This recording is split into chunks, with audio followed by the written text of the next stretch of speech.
Mes chers amis, bonjour. Voici donc de nouveau avec vous pour la lecture de l'évangile de ce jour, ainsi qu'une petite méditation, une petite réflexion.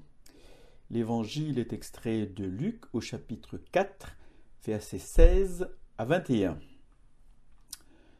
Il vint à Nazareth où il avait été élevé. Selon son habitude, il entra dans la synagogue le jour du sabbat, et il se leva pour faire la lecture. On lui remit le livre du prophète Isaïe. Il ouvrit le livre et trouva le passage où il est écrit « L'Esprit du Seigneur est sur moi, parce que le Seigneur m'a consacré par l'onction. Il m'a envoyé porter la bonne nouvelle aux pauvres, annoncer aux captifs leur libération, et aux aveugles qu'ils retrouveront la vue, remettre en liberté les opprimés, annoncer une année favorable accordée par le Seigneur. » Jésus referma le livre, le rendit au servant et s'assit. Tous dans la synagogue avaient les yeux fixés sur lui. Alors il se mit à leur dire « Aujourd'hui s'accomplit ce passage de l'Écriture que vous venez d'entendre. »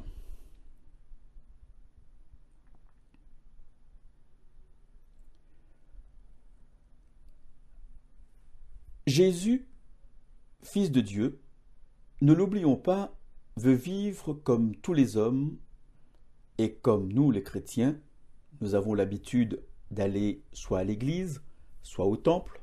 D'ailleurs, peu importe l'appellation, nous y allons pour prier, pour chanter, pour écouter la parole de Dieu, pour vivre un moment en communion. Eh bien, lui aussi, Jésus, il se rend à la synagogue. Il devait y aller souvent, car on lui donne un passage du livre à lire et éventuellement tirer une substantifique moelle. J'aime dire cela, une substantifique moelle. Après avoir lu, tout le monde se tourne vers lui pour entendre ce qu'il allait dire. Dans la synagogue, il y avait des pro-Jésus et les contre-Jésus.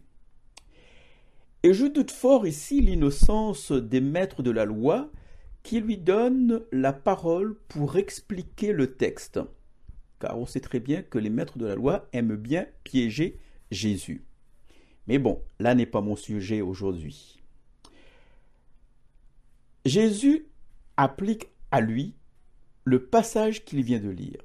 Il s'identifie au personnage du texte. L'Esprit du Seigneur est sur moi. Le Seigneur m'a consacré par l'onction.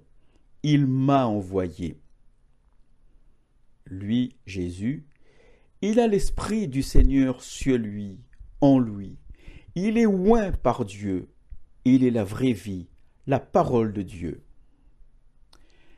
Mais qu'est-ce donc cette onction ?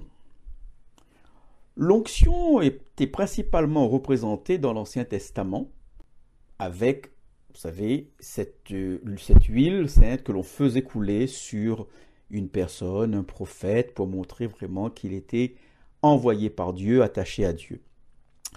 Et donc le mot onction vient de la racine d'un mot hébraïque qui a donné notre mot d'aujourd'hui, Messie. Et dans le Nouveau Testament, par la famille du verbe grec kryo ou Christos, Christ, il s'agit à l'origine donc d'une pratique concrète, comme je vous disais, qui consiste à enduire ou à frotter quelque chose ou quelqu'un à l'huile d'olive ou d'une préparation à base d'huile d'olive. Lui, Jésus, il est oint directement par Dieu. L'onction est l'acte de recevoir l'Esprit Saint par l'imposition des mains. Dans l'Ancien Testament, on utilisait beaucoup l'onction par huile. Jésus, Sauveur suprême, est une onction sainte en sa personne même. Jésus vient nous oindre par la présence de son esprit. Par cette onction, nous devenons nous aussi témoins de Dieu. Le Christ s'identifie totalement et pleinement, et n'en déplaise aux pharisiens, et il assume son état d'être fils de Dieu, d'être celui que Dieu avait promis d'envoyer dans le monde pour sauver ce peuple du poids du péché qui entraîne la mort spirituelle. Comme je disais, nous sommes donc nous aussi animés par cette onction du Saint-Esprit dans nos vies.